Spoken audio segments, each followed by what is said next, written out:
ونؤمن به ونتوكل عليه ونعوذ بالله من شرور أنفسنا ومن سيئات أعمالنا ونعوذ بالله من شرور أنفسنا ومن سيئات أعمالنا من يهده الله فلا مضل له ومن يضلله فلا هادي له ونشهد أن لا إله إلا الله وحده لا شريك له ونشهد أن سيدنا ومولانا محمدا عبده ورسوله أرسله بالحق بشيرا ونذيرا. تاسو وګورئ ستاسو بدن کې یو شی دی چې هغې ته روح وایي. ستا په بدن کې دی او ته نه پېژنې چې زما د بدن کې دا روح څه شی دی، او دغه روح چې بیا څه وخت کې تا نه وځي نو غیر چاپېر ټول اقربا درته ناست دي، سلګی وهې او روح در نه وځي، سلګی دې بند شي، څوک یې ونه ګوري چې دا کوم طرف ته لاړو.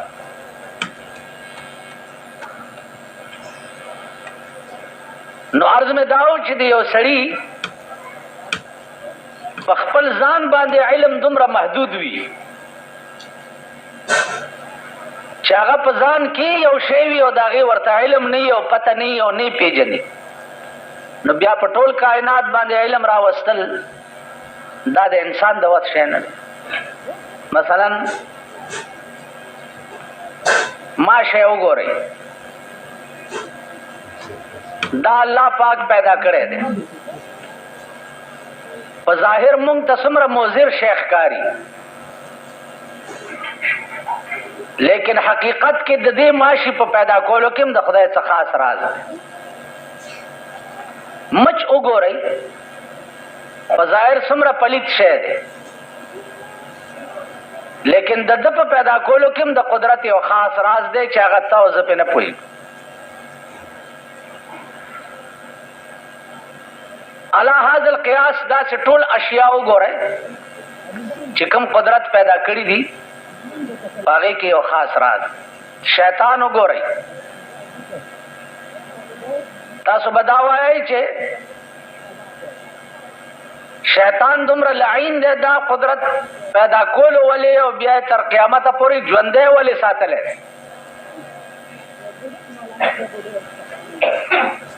عزیزانو دې کې راز دا دی چې شیطان نه وی نو ته به په امتحان کې چرته وي، ستا رتبه به د ملایکو نه اوچته ولې وی، او بیا ملایکې کافي وي، بیا ستا د پیدا کولو ضرورت څه و؟ قدرت دې قرآن کې به مخکې راځي چې ملایکو نه الله مشوره واغسته چې زه په دې ځمکه کې یو انسان پیدا کوم، نو هغې ورته وایي چې یا الله انسان څه پیدا کې؟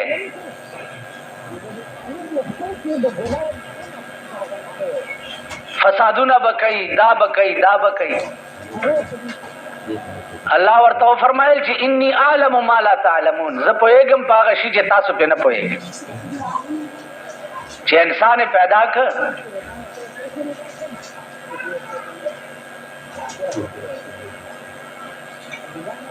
نو وعلم آدم الاسماء كلها، الله انسان ته علم ورکو، چې علم یې ورک نو ملائکو ته وی چې انبئونی باسماء هؤلاء، دا څیزونه وګورئ او د دې نامې ماته وښایئ. ملائکو وی چې یا الله مونږ خو پې نه پوهېږو. آدم علیه السلام ته الله وی اوس ته ورته ووایه آدم علیہ السلام ورته فرمایل دا کټوای دا سمسای دا نغره ده دا دروازه دا دی دا ملائکو ته وی چې ما تاسو ته نو ویلي چې زه پوهېږم پاغه شي چې تاسو په نه پوهېږئ. تاسو وګورئ د انسان علم تاسو نه اوچت دی. نو عرض میں داو جی چې که انسان سره د شیطان وجود نه وي نو بیا ستا رتبه به په انسانان په ملائکو اوچته څنګه وي؟ د انسان رتبه په ملائکو اوچته ده، د انسان مقام په ملائکو اوچت دی. دین اندازه تاسو ولګوئ. مثلا دا د جمعې ورځ ده، تاسو ټول جمعات کې ناست یې، مونځ ته راغلي یې، تاسو نه غیر چاپیر د ملائکو صفونه ولاړ دي. مونځ چې ختم شي دا ملائکی اسمان تلاړي شي نو الله ورته وایي کوم ځای کې ستاسو ډیوټي ونن؟ یا الله پلانی جماعت کې خلق مونږ کې ناستو تقریر کې دو دا صحیح وي سره راغلیو. یا الله مونږ سره راغلیو، تا نه معافي غوښتاو، تا نه بخنه غوښتاو، په خپلو ګناهونو خپېمانه و. الله ورته فرمایي چې او ملائکو تاسو ټولې په دې ګواهانې شئ چې هغه مجلس کې څومره خلق ناستو ټول ما وبخل. ملائکې بیا پکې نکته چینی وکي چې یا الله ځینې خلق خو دې له راغلي و چې وګورو چې دا ملا به څه وایي، یا تقریر څنګه دی، یا ښه دی یا خراب دی، یا فلانی دی یا دی. ځینې خلک پکې سی آی ډي کولو له راغلي لکه زمونږ د جومات کې سی آی ډي والا هم راځي، خو سات مونځ له راځي یا نه راځي، خو دغې له خو راځي که نه چې دی به زمونږ د پاک حکومت متعلق څه وایي، ځکه چې اوس خو د فرشتو حکومت شو. 40 کاله وشو چې دې خلک په ما پسې ګرځي چې د حکومت متعلق بدل ملکه مونږ څه ویلی شو، مونږ به څه ووایو؟ وای کیا پیدی او کیا پیدی کا شور و سب چته یو سب د چتی خور وای کوي چې څه کوي هغه کوي، سم خوخه دغه کوي، څنګه قوم دی هغه سې کوي، څنګه ملک دی هغه سې کوي. نو ملائکه دا وایي چې ځینې خو پکې سی آی ډي کولو لم راغلي نو الله ورته فرمایي دا الله دی وسیع کرم او مهربانۍ ته وګورئ. ورته وایي چې اے الله ځینې خو پکې دې کار له ورته وایي چې هغه کم خلق په ښه نیت راغلي وو د هغوی په برکت مې دا نوره مبخل.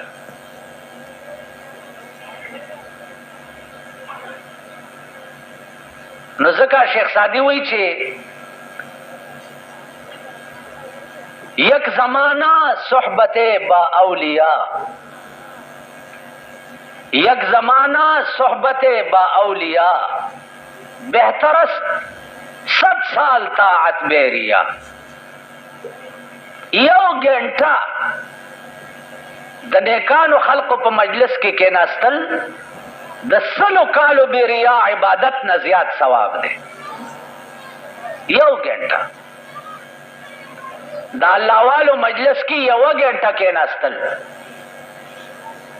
د 100 کالو عبادت بیریا نه زیات ثواب. الله والا کم خلق دی؟ الله والا هغه خلق دی چې چا خپل ژوند الله ته وقف کړي، چا خپل زندګۍ الله ته وقف کړي. څوک شپه او ورځ په ملک کې د الله د پاره ګرځي او د الله د مخلوق د هدایت اسباب لټوي. لږ یو ګنټه د هغوی په مجلس کې ناست. شیخ سعدي یو واقعه لیکلې ده چې حمام ته لاړم. حمام معنا سقاوي ته لاړم. نو چې ګورم زما یار چې و هغه هم سقاوي ته راغلی و حمام ته. نو زی چې ولیدم نو هغه د سقاوي د دیوال پورې چې کومه سلیخناکه غوندې خټن خطي هغه یې داسې په ګوته راواغسته او ما له په لاس کې راکړه.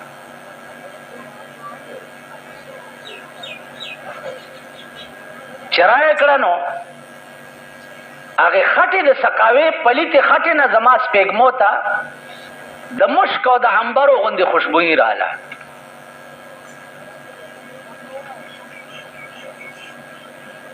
نو ما هغه خټې ته ووایي چې بدو گفتم که مشک یا عبیری او خټې ته مشک او که عنبرې که از بوی دل آویز تو مستم زما خو د دماغ معطر کړه. نو خټه راته وایي بگفتا من گله ناچیز بودم ولکن مدت با گل نشستم. ویو شیخ سعدی زه یو پلیته خټه ومه خو لږ ساعت د ګل سره کېناستم. نن دا ستا د ملک پوزیشن دی. خفه کېږئ ما نن دنیا په هیبت تاله میټرې بار کړي. میټرې نه نورو ډنډو ته ځان ټینګ کوي. مشرف الله یو عظیم قهر په پاکستان نازل کړی دی. هغه به کوي چې په وړه کې دې درد کېږي. هغه به کوي. ته نن چا نه ګیله کول د خپل ګریوان کې خو ګوره د ستا خبرې څنګه دي، د ستا بول چال څنګه دی، د ستا رویه څنګه ده.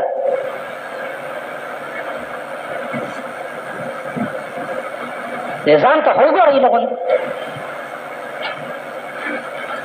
یعنې د انګریز قانون ته سټوډنټ وایي او څوک چې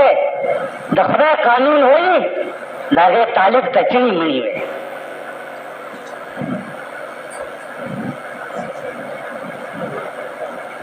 دا زمونږ ملک دی یا دا زمونږ وطن دی؟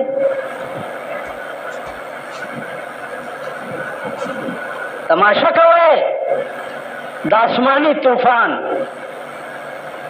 او د آسماني قهر چې څه انجام به زمونږ د دې ملک کېږي.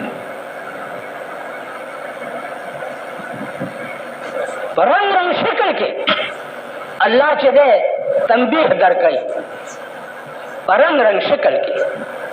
او دا ملک او دا قوم دې پوهېږي نه.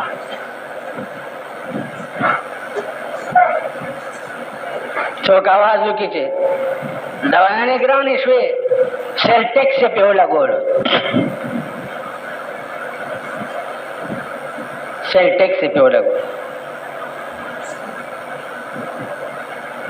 سم کار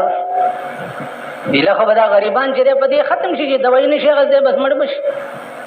چې ورکېږي. دا غریبان دلته د بالا ماڼۍ کې یو غریب دی چېرته پنسن یې اخیستی 1,00,000 روپۍ چاله ورکړې وې چې که څه راته پې ګټې هغه به 2,000 روپۍ د میاشتې ورکولې. هغه اوس راپاڅېدو چاله ماله 100,000 روپۍ راکړه زوی له کوېدن کومه، زوی له کوېدن کوم. هلکه 100,000 روپۍ څه کې په کوېدنې کور دی د میردین جومات شاه.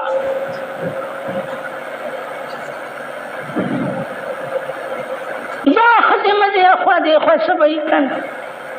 د خدای وږي په کوېدنو باندې 100,000 روپۍ لګي.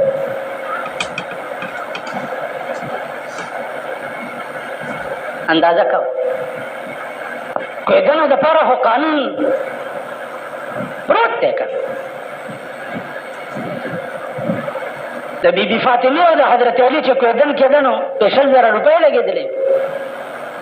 دا ستا لور چې دی دا دڼدڼی دا د بی بی فاطمې نه لویه ښځه ده او ستا دا زوی د ګانډو بچی چې دی دا د حضرت علي نه ښه زلمی دی.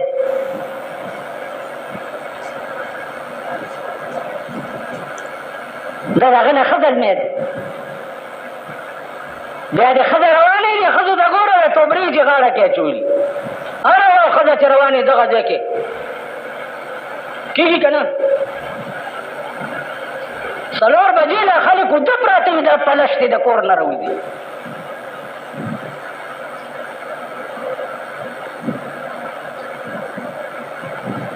دا زمون ملک شو خزه زمونږه کنجری دي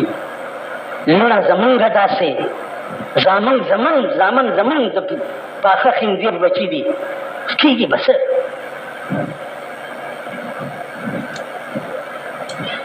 کوي بس ته پلارې چې ستا په موجودګۍ کې د پیغمبر او د څلورو یارانو په مذهب چې عمل ونشي ته به ایمان نه تیری په خدای قسم ته به ایمان نه تیری دا به منئ تاسو زه په بجلیګر کې وم او یو سړی د دې خوا علاقې د هغه کار دا و چې ښځو مزو لانجې به یې کولې چې مړ شو 18 ورځې پسې کلیوال راغلې چې دا مونږ وباسو خپل کلي ته یې وړو ما نه تپوس وکړم ما وباسئ ګناه ده ویل نه مولانا صاحب بد ته پرېږده بس ورله زم ورپسې ورغلم چې قبر یې کولاو کړو ړومبنۍ تخته یې رالرې کړه په منبر ناست یم په خدای باور وکړه د دې 2 لښتو عمره لړمان کې راووت او په لړمانو دومره 3 4 انچای ویښته ولاړ او یو قسم قرار شو چې په یو منډه مې دې بجلیګر ته ځان را رسولی دی او دوی همداسې پې خاورې ور واړولې او بس بند یې کو قبر دومره لړمان حاجدانو دا واورئ الله دې امان راکړي د خپل حبیب په خاطر بیا په شب قدر کې هم یو کال نظربند مده پاکستان شریف چې تازه جوړ شو دا شریف مد پس 14 اگست را روان دی کنه په دې ورځ څه چل شوی ها ازادي ورکړې اوس نه خلکو ځان ته برشونه نیولي نه شب قدر قلا کې د نظربند یو شعر مې ویلو چې ګربه میرو سګویرو موش دربانی کند ګربه میرو سګویرو موش دربانی کند ای همه ارکان دولت خانه ویرانی کند چې پیشو د غوښې بادشاهي او سپی وزیر وي او مګر څوکیداري دا درې واړه به د غوښې بیړه تباه کړي والله که چاته تیکم پرېږدي غوښې ډېری پروت دی او پیشو ته وایه ته مې د دې غوښې بادشاه کړې او سپي ته وایه ته مې وزیر کړې او مګې ته وایه چې ته مې څوکیداره کړې تیکه به تې پاتې سیډي والا ولیکل چې دا سګ وزیر چې دی دا د وزیر اعلی صاحب ته ویل دي قیوم خان به د شپې ونیوم شب قدر قلا ته بوتم سهار راپسې اډر راغی چې ته به یو کال دلته نظربند دی مالغه مې مه کوه 11 میاشتې مې تېرې کړې هلته مې یو سړی لیدلی چې دا یو خپه یې کټ وه ما له به کله کله راتلو ما تې پوښتنه یو ورځ وکړه ما ته دا لویه کیسه ده چاته اوزګار ټایم کې به درته کوم ویل یو ورځ مې په زور ونیو کې مې نولو چې هلو وایه دا خپه یې د نه ولې کټ کړې ویلې مولانا صاحب زمونږ کاروبار چې د دې قافلو د اوښانو به هم سامان وړو راوړو یو اوښ زمونږ چې لیونی شو نو ویل ما چرته په چوکاو والو نو اوښ ما پسې شو چې ما پسې شو ویل ځاتې منډې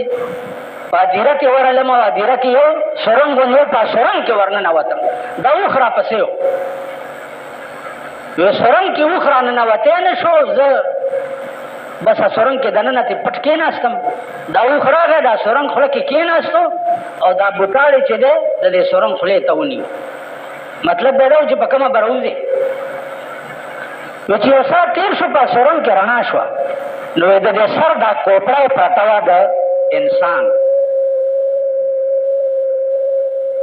چې کوپړه پرته وه نو ورته چې ګورم نو هغې نه یو لړم ډېر چاپېر کېږي او ساعت پس هغه لړم یو ټک ورکي په دې لشکه د سر له او دا سر داسې چو ناري کي وخوځي بیا چې په آرام شي دا لړم بیا وله ټک ورکي ویل مال چې یا الله د قبر عذاب چې مونږ به اورېدو خو ما په سترګو ولیدو وی چې سسات بیا تیر شو دا لړم داسې روان شو د دې اوښ طرف ته او د اوښ لی په دې بوتاړ باندې په دې لشکه یو ټک ورکړو چې ټک یې ورکړو دا اوښ داسې را شنګراو شو بلکل جام شو ډېر ساعت پس ورپسې زه راووتم چې راووتم نو ما وی چې خدای دې بې خوښه وباسه په ما خو دې قیامت تېر کو وی ما دې اوښ له لټه ورکړه چې لټه مې ورکوې دا خپه مې تر دې د اوښ په دې خېټه کې ننوت یعنې هغه اوښ بلکل هیره شوی و په یو ټک د لړم باندې چې خپه مې پکې ننوته او کور ته رالمه خپې نه مې غوښې ودوړېدې اسپتال ته یوړم چې اسپتال ته یوړم ډاکټرانو وویلې چې فوراً چې خپه پرې کوي کینې ټول بدن یې تباه کېږي نو دا خپه یې رانه په دې ځای کې کټ کړه دا داسې چلو دا د چشمدید خبرې دي تاسو خیال راغی عزیزانو مومندو ته تللی وم د تورمزو حاجي صاحب ته چا چې د مومندو نه به د پیرنګیانو سره غذا کوله او د شب قدر قلاګانې به ورته په میزایلو ویشتې هلته یو بوډا مولانا صاحب ډېر پخوانی هغه راته وایي چې بچیه ته راغلی جمعې مونځ شو نو د تورمزو حاجي صاحب قبر م زیارت وکړو ویل راشه یو ځای درته ښیم یو قبر لی بوتلمه وی دا د یو طالب قبر دی ما لیخه به دعا م ورته وکړه ویل چې شمدید خبره درته کوم دا طالب دی تورمزو حاجي صاحب سره په غزا کې شهید شوی و په جهاد کې نو بیا ورپسې د وطن خلک راله د دې سوات د علاقې و چې مونږ یې وباسو وطن ته وړو نو مونږ ورته وایي چې وباسئ یې مه به دلته پروت دی وایي چې نه وباسو یې وایي چې قبر یې پرانیستو وایي زه هم ورسره لحد ته کوشم چې خښتې م رالرې کړې نو د دې طالب د خپل کې د ګلاب ونه زرغونه شوې وه او د ګلاب د ونې هغه تانګ چې دی هغه په دې سینه راغلی او د دې طالب د سپېږمو ته یو سور ګل د ګلابو داسې ولاړ چې هغې دا منظر وکړه ته څه وخت کې ما ورته ویل چې اوس یې وباسئ وایي چې زه اوس یې نه وباسم بیا یې خښتې ورپسې ولګوي عزیزانو قبر یا به د ګلاب ګل درته سپېږمو ته ولاړي او یا به دوه لیشتې لړمان دله په کوپړی ټکونه در کوي که دا صفت در کې نه و چې تامرون بالمعروف وتنهون عن المنکر که نه رنګ رنګ عذابونه به در باندې نازلېږي کله به په یو رنګ کې کله به اوړه ګرانېږي کله به غوړي ګرانېږي کله به چینی ګرانېږي کله به بجلي ګرانېږي زمونږ د دې جومات به هم دا ځلې ما خیال دی 7,000 روپۍ بل جوړ دی دا به ورکوئ تاسو څوک به ورکوي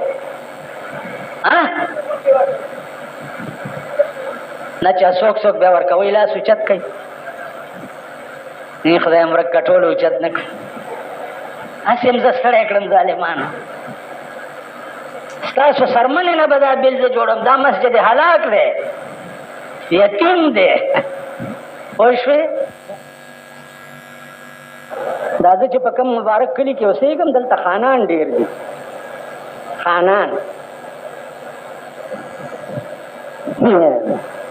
دی وایي دا مونیان دا چڼي مڼي دا د جومات طالبانو ته چڼي مڼي وایي خوار شي نو ته څه شی سپیه ته دې خولې ته وګوره ته دې سترګو ته وګوره ته دې سر ته وګوره د کوچې غوندې سر دې دی لکه د خرې بچی چې پیدا شوی څوک چې قرآن وایي چڼی مڼی شو او څوک چې انګریزي سبق وایي هغه سټوډنټ شو انګریزي سبق ویلو والا ته سټوډنټ دی او چې څوک قرآن وایي هغې ته وایي چې چڼی مڼي جماعت کې ورته وایي او چڼیا کوي که نه کوي چې او چڼي اواز وکړو کې ټول پرې راپاڅئ او راوایي چې وایي چې د کونې نه یم غول وځي او د دې خولې نه یم غول راوځي داسې پرې وخېږئ د پاسه او دا بې غیرت قوم دی خان چې چڼی ووایي طالب دا خان ته بیا په جومات کې څوک څه ویلی تاسو دوا پکار ده خان صاحب چې د پاکستان وزیر اعظم او صدر نیم چڼې په مخ توکلې وي دي اور نے پرواہ ساتلی دا موت کا ایک دن معین ہے نیند کیوں راتوں بھر نہیں آتی یو ورځ د مرګ راځي او زه به مړ کېږم نو دغه مې خوب ولې ټوله شپه نه راځي زه به د پاکستان حکمران ته ورځم او ځان به مې برش کړی را برش کړی یو ورسره به مذاکرات کوم نه زه به چړې ستا د ملک سربراه او مشر ونه منم چې تر څو پورې ستا د ملک قانون قرآن کړی نه دینا بغیر چې څوک په ملک راځي دا ټول به بېمانه د دنیا نه تېري والله العظیم چې ما یو ولي په دې دیرو ګرځولی دی د هغه ولي 130 کاله عمر و ما ته یو قبر وښایه ما ته یې ویل چې بچیا دې قبرونو کې داسې مړی نشته چې وګوره وړه دې خوشحال شي دا ویل په قبرونو کې ناست دي او غوښې ترې غوستېږي لګیا دي ما مولانا احمد علی لاهوري رحمت الله علیه ټرای کړی دی په جمعه کې تقریر په محراب باندې وکړو منبر باندې او ویلو لاهوریو خدا کی قسم میں تمہاری قبریں آگ کی تندوریں دیکھتا تقریر جب بس کو مولانا شمس الحق افغانی صاحب ورته حضرت آپ نے کیا کہا چلو چلے څنګه کې کېناسته دیرې ته لاړو په دې مخې افغاني ته صاحب ته لاس راښکو ویل دیکھو ابھی افغاني صاحب قرآن وخوړو چې ما د لاهوره دیرې ته وکتل د هر قبر نه د اور لمبې راوتې ته به پوه شې خو چې په دا سوړه تنګه سوړه کې دې کېږي او د خاورو ډېری در باندې جوړ کړي او خلک درنه لاړ شي بیا به درته پته ولګي چې لاندې څه حال دی زړه د خدای کور کوي جوړ پیدا کوي خدای سره رابطه او تعلق پیدا کوي د دنیا مين سنت سلسله شروع شو پکې انبیا راتلل شروع شو اوس د 1,40,000 پیغمبران بیا د انسانیت دپاره رالیږلي د پیغمبرانو بیا څه غرض و د پیغمبرانو غرض صرف د الله تعارف کول د خلقو سره انسان ته دا ښودل چې تاسو چا پیدا کړی او عارضي طور به دې دنیا کې اوسېږئ او بیا به ټول عمر دغه خدای سره تېروئ نو دې خدای سره که په دې 50-50 کاله کې دې خدای سره یارانه جوړه کړه نو الله سره به یو ځای په جنت کې بیا اوسېږي او که دا 50-50 کاله دې ارامتوب وکړو او د دنیا په لاس کې ولوبېږي نو بیا به ټول عمر ستا په جهنم کې وي عزیزانو جهنمونه چې څه وخت کې ډک شو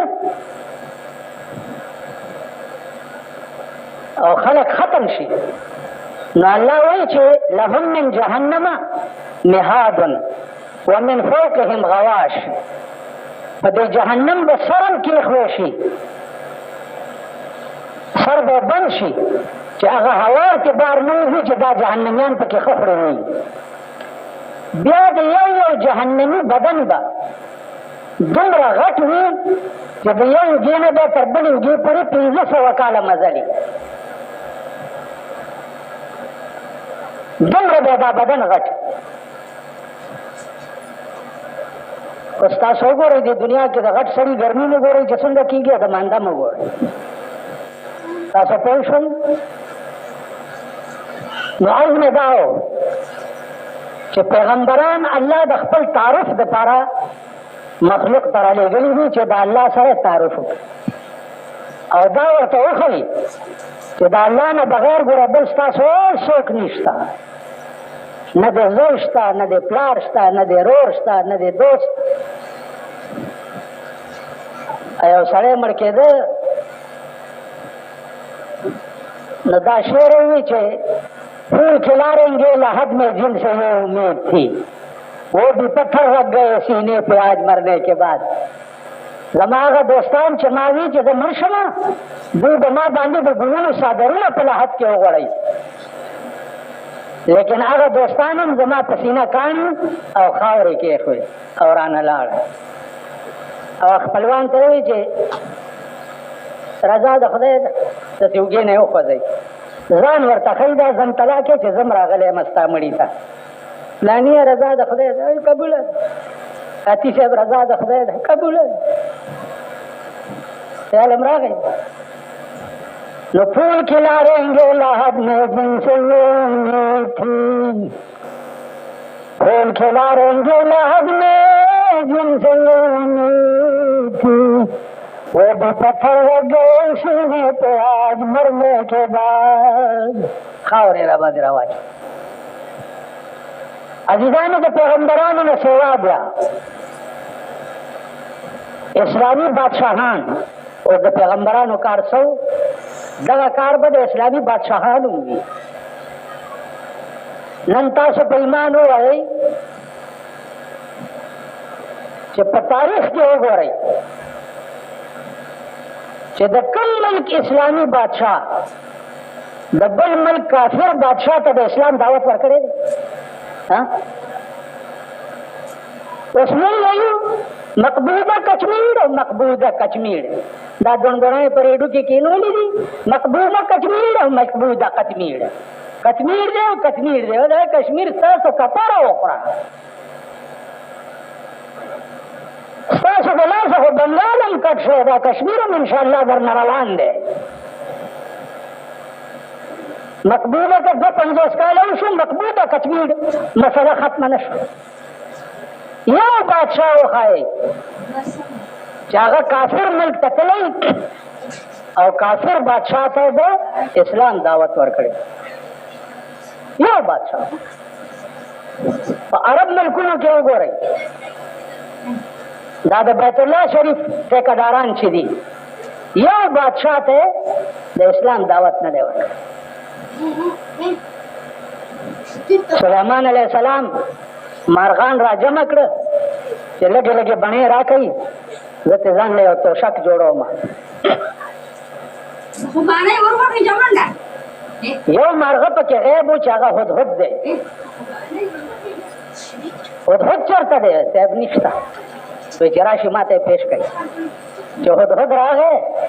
نو د هدهد په دې سر داسې د بڼکو تاج غوندې دی که څه شی دی، دې بڼکو نه ونیو داسې دچکه یې ورکړی، چېرته ورک وي. او هدهد ورته څه وایي؟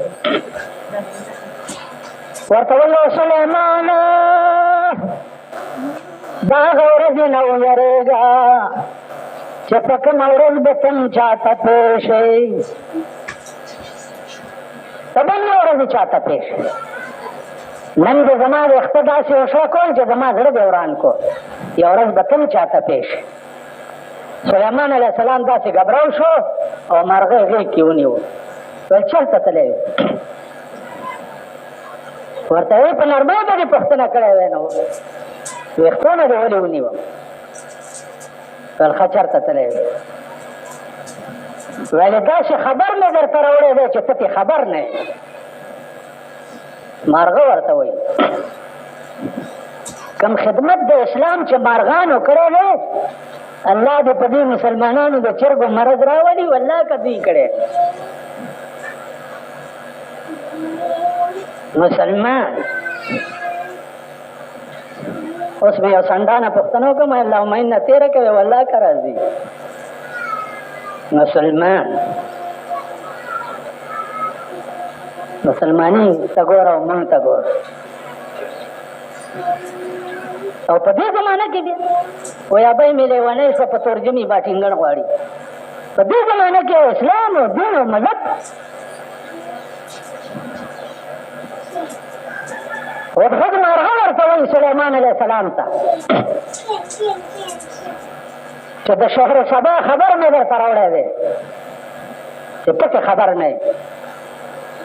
څنګه؟ وی په سبا ملک کې بادشاہ دی هغه ښځه ده بلقیس نامه یې ده. د هغې لاندې 12 جرنیلان دي جنګي جرنیلان او هر جرنیل لاندې 1 لک جنګي فوج دی. دا خبر مې درته راوړی. سلیمان علیه السلام ورته ښه ویلې ویل ښه ده نو زما خبرم هغې ته یوسه. قلم یې راواغستو. اوس بلقیس ته خط لیکي چې انه من سلیمان الله تعالی علی واتونی مسلمین.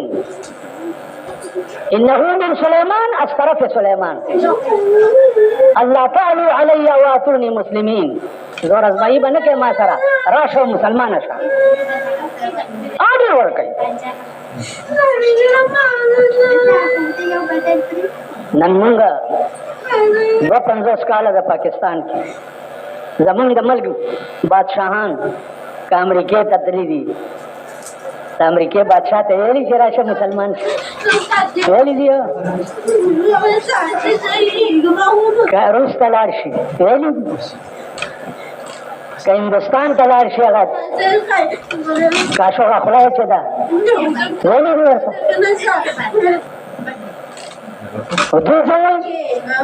हिंदुस्तान का दौरा किया और मकबूजा कश्मीर जेर बास आया और अमेरिका गए मकबूजा कश्मीर जेर बास आया चीन गए मकबूजा कश्मीर जेर बास है कश्मीर से दे वो कहना आजाद शो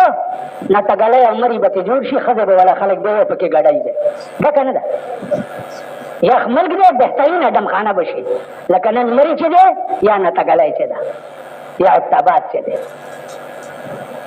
دغه درې مني چې بورای بار چا په مخه کړي او کشمیر له بوزي او یخ وخت پسې تېری کشمیر څه دی له خو موږ نه اندازو چې دا د اسلام ملک دی او مسلمانان دي او سه بني کی بشي او جمعتونه به یو پلانې نه اسلام د ورشه صدر کې وګوره ډیل پلازا چې جوړیږي لګیا ده د دې تماشه به وکړي که ژوندي یې جوړوي څوک ټیکهداران یې څوک دي هغه خلک دی چې مونږ یې په قبر تبارک الذي وایو دا خط به څنګه چل کېږي هدهد ویل زه به وړم په غاړه کې خط واچولو او والوتو نیغ لاړو شهر سبا ته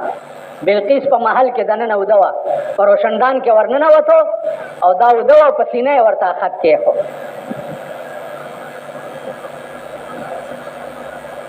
چې راویښه شوه داسې وکتل چې دا څنګه چل دی هدهد ورته پاس ناست چې خط یې ولیدو جرنیلان یې راوغوښته ویلې دا جرنیلانو ویلې جنګ کوو بیک پټ تیار بلقیس ورته وی جنا دا خط را لیږونکي 2 پوزیشنه دي د بادشاهانو عقل هم داسې و ښځه و عقل پکې داسې و زمونږ ښځو کې عقل شته ورکې که خدای دې په توپ او لګوي اوس به بیا ورپسې کېږم ښځه ده جرنیلانو ته وایي چې د دې خط 2 پوزیشنه دي या बदा खतरा लीगुन के बादशाही और या पैगंबरी का बादशाही तोहफे और डाले और लीगू चप्पश और का पैगंबरी में बे इस्लाम बन राजी की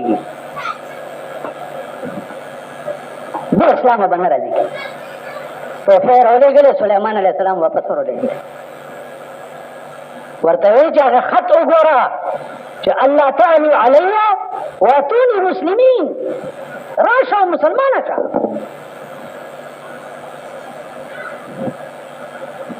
नन्नू तखपल मल्क है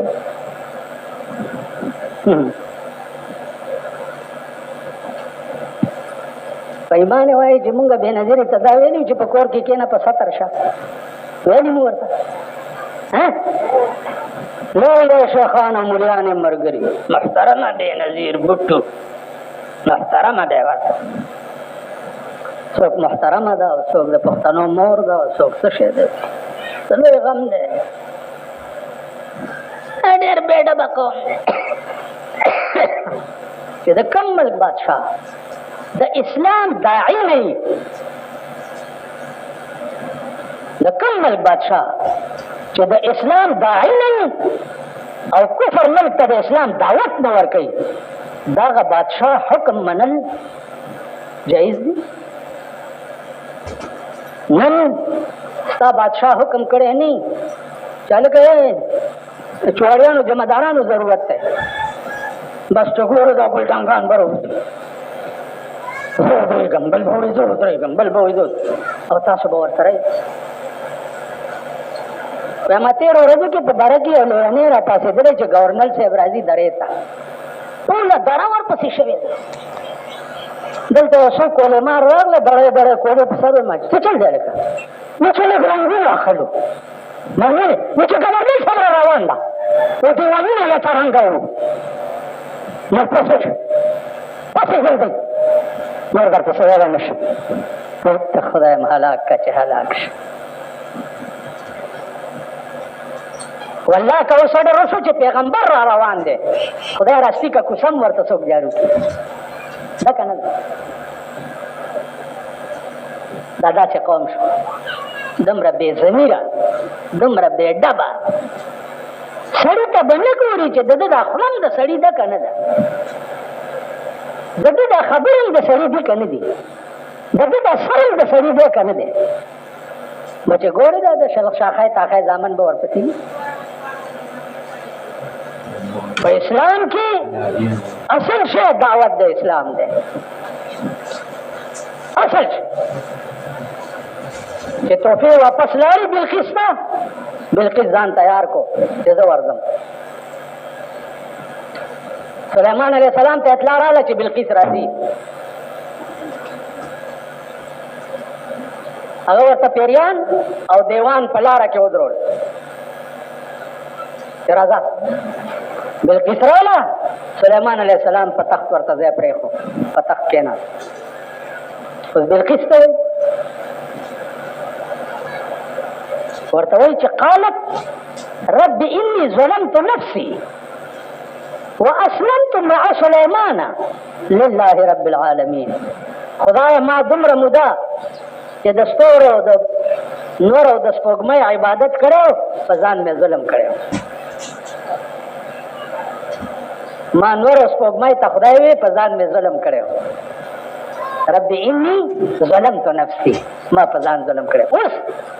वो अस्लमतु मअ सुलेमान लिल्लाहि रब्बिल आलमीन खुदाए ज़ोस इस्लाम पदे सुलेमान अलैहिस्सलाम रावड़मा हो लिल्लाहि रब्बिल आलमीन दा अल्लाह द पारा पे रावड़मा द यारे ना कि दाम बादशाह दे ज़ददना यारेगम मा पुत पता लगे द चदा पैगंबर दे द अल्लाह द पारा मा पदे इस्लाम रावड़ जमा दीदानो द हर मुसलमान शेवा चदा आगा बबलता द इस्लाम द दावत वरको हर मुसलमान शेवा चार मुसलमान दाई दे इस्लाम नहीं न दागा द पैगंबर पदे फरमान अमल रा न गए चरा न गए दा द पैगंबर उम्मती न दे कि बल्लिगु अन्नी वलो आया ورسوئ زما د طرف نه خلکو ته اگر که یو آیات دې زده شو هم زما د طرف نه خلکو ته رسئ چې مونځ دې زده کړو د مونځ دعوت به هم خلکو ته ورکئ چې ته لږ مونځ تېر کړه.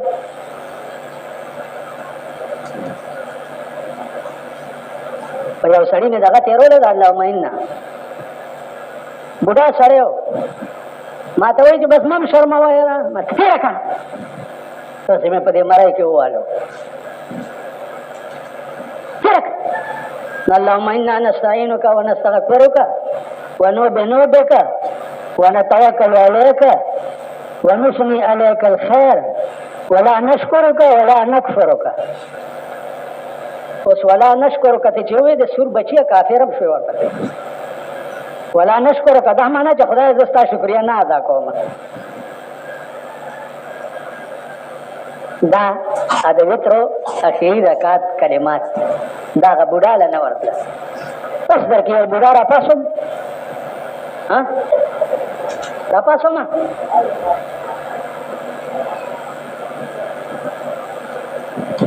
نه مشم شرمولی خو خدای ته وګورئ دا جوماتونو کې چې دا مولیان ناست دي روټۍ خوري او غول کوي دي نه څه کار والی ته پوه شو په خبره منځونه صحیح کوي منځونه په خدای قسم ما یو ولد والین دی دا په شپږ میاشتې کې زده کړی دی یو ولد والین شیشه به مې ځان سره ګرځوله تاسو ځان سره وګورئ شیشه کې تاسو غیر المغضوب علیهم ولا الضالین خولې نه دیوه جوړه کوي که نه څنګه وایي تاسو پوه شو یو ټکی د توی کمه ادا ده د تی کمه ادا ده د سین کمه ادا ده د سی کمه ادا ده د یو ټکی په دې خوله کې خپل ځای دی. نو عزیزانو نن هغه خلک دنیا ته مبغوض دي چې کوم خلک د اسلام دعوت ورکوي. نن راته چا وایي چې 12 کسه تبلیغ والا نیولي دي او هغه بیا دیله ورکړي دي په جیل کې اچولي دي تبلیغ والا. د ځمکې په سر د تبلیغ والاو نه پرمن جماعت بل شته وایي په ایمان د ځمکې په سر چې یو شپون و چې ګډې او چیلۍ به یې سرولې هغه په زړه کې دا پرېوته چې زه چا پیدا کړی یم مړکۍ به مې څوک زم به کوم خوا الله کړي دي. اوس دی په دې خپل ذهن کې دا وایي چې دا الله به هم انسان وي او لږ غټ دروند انسان به نو ګډې او چیلۍ هم سره وي او وایي چې یا الله ته به چېرته یې ستړی شوی به یې چې لږ دې چاپي کړمه یا الله ته به چېرته یې جامې به دې خیرونې وي چې لږ یې درته ووینځمه یا الله ته به چېرته یې زما د دې ګډو د چیلو ډېر مزېدار پی دي چې در باندې لږ اوس کړمه د شپه ورځ د شپون دا وظیفه ده. موسی علیه السلام په لاره تېرېدو او د دې شپون دا خبرې واورېد نو ورته ودرېدو چې بیړه دې غرکشه دا څه دی ویل ولې څه یمه د الله څه خدمت کول غواړم خو چې راته وښیي څوک چاپې کوم جامې وله وینځم دا د ګډو چیلو شوده پس کم هغه دا خو په هره خبره ته د کفر کوي هره خبره ته دا ده چې الله محتاج دی الله د احتیاج د منزه مبرا دی نو ته خو کافر کېږي بس دی هغه ښه کافر شومه ویلو که بس ګډې او چیلۍ په ځای پرېښوې او لاړو یو کنده کې سملاستو او جاړي چې یا الله ما ته څه پته ده چې ته څنګه خدای څنګه یادول غواړې او ستا دې بنده خو ما ته وویل چې ته کافر شو. موسی علیه السلام ته وحی وشوه چې دا زما یار دې ولې ما نه جدا کړو. اوس هسې لږ غوندې عقل وکوي چې یار خبرې څه کوي، لیکن په سادهتوب یې کولې نو هغه د خدای ته د هغه ادا خوښه شوه. تاسو خیال ده د الله دې بې نیازۍ ته وګوره، بې نیازي ته وګوره، شپون ولې څه او الله ته هغه ادا خوښېږي څه، ځکه هلته زړه ته ګوري. که ته ډېر ځان نه صحیح قلقلا خان جوړ کړې او زړه کې دې څه بله بلایي دا خدای نه خوښوي. ان الله لا ينظر الى صوركم، الله ستاسو شکلونو ته نه ګوري چې په مخ پورې دې چچ تړلی دی او ګیره دې زمبی کېږي. لا ينظر الى صوركم، ستا شکل ته خدای نه ګوري. ولا ينظر الى اعمالكم، او نه ستاسو عملونو ته ګوري. ولكن ينظر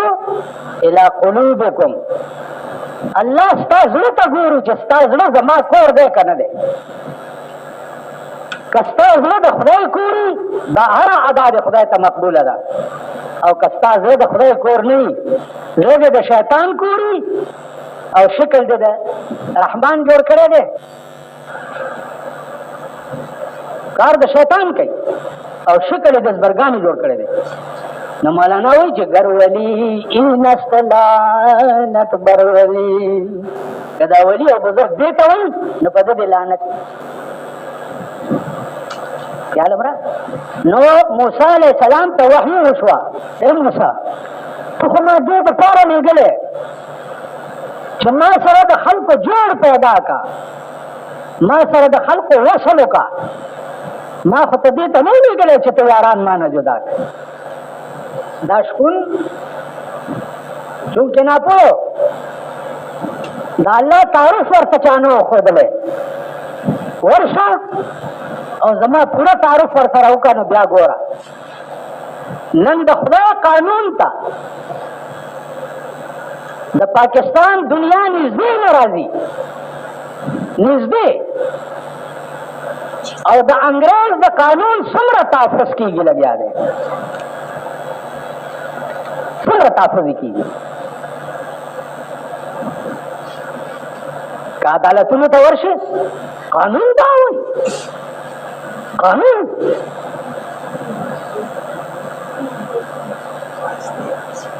دا ستا د ملک نظام دی چې نن ټول د انګریز په قانون چلیږي. پخوا به د انګریز ښځې بربنډې ګرځېدې، نن د خدای قانون منلو والا او ښځې بربنډې ګرځي.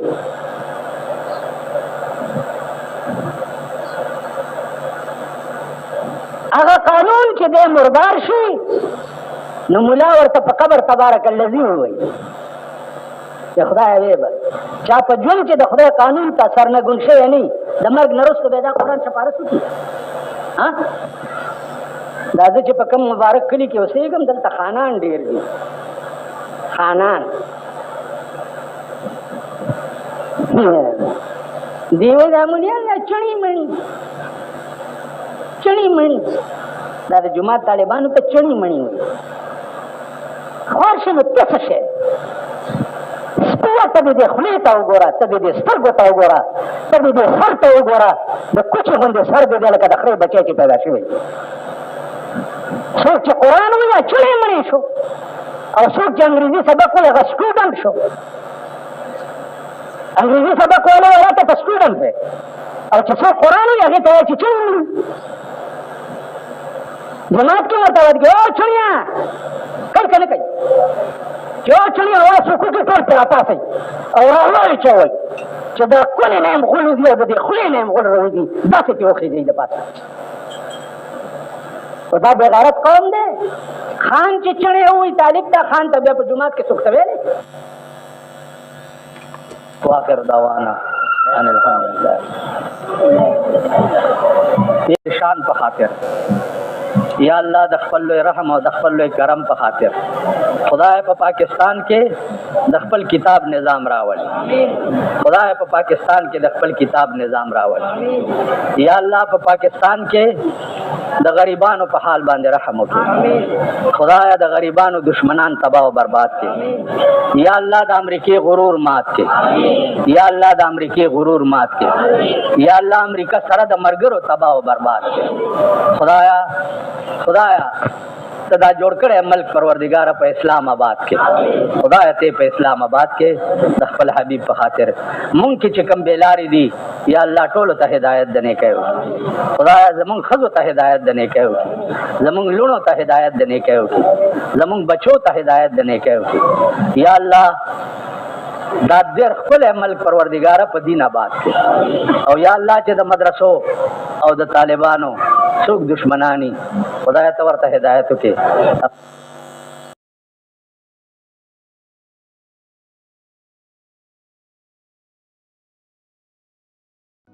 موسی علیہ السلام یو ورځ الله ته وی چې یا الله ته د دې دومره لوی کائنات نظام چلے تعالی خوب نه درځي. نو الله ورته فرمایل چې موسی ته یو 2 بوتلې په لاس کې ونی. نو هغه 2 بوتلونه په لاس کې نیولې دي او الله تعالی په باندې خوب راوسته. خو چې د خوب جوټه موسی علیہ السلام تراله نو لاسونه سس شو، 2 بوتلې لاس نه پریوته او مات شو. ویل دا ولی؟ ویل یا الله پوه نه شوم خوب سره رانه. الله ورته فرمایل چې موسی په خوب سره تا 2 بوتلې ټینګې نه کړې شوې. نو ما ته که خوب راشي دا ټول کائنات بسنګ ټینګ پاتې شي. قرآن کې راځي که الله لا اله الا هو الحي القيوم لا تأخذه سنة ولا نوم. دیتا آیات کرسی وہی په قرآن کې دویمه سپاره کې. عزیزانو د دې آیات کرسی ډېر خاصیات دي. د لفظ پورې یو ټکی را یاد شو چې دا هم یاد لرئ.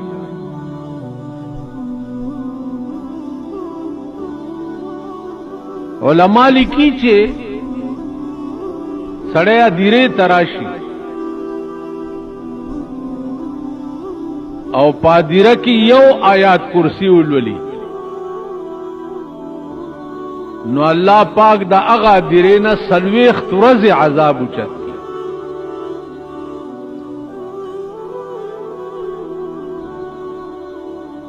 یو آیات کرسی چې په کومه مقبره کې اولسته شي 40 ورځې ته عذاب اوچت شي.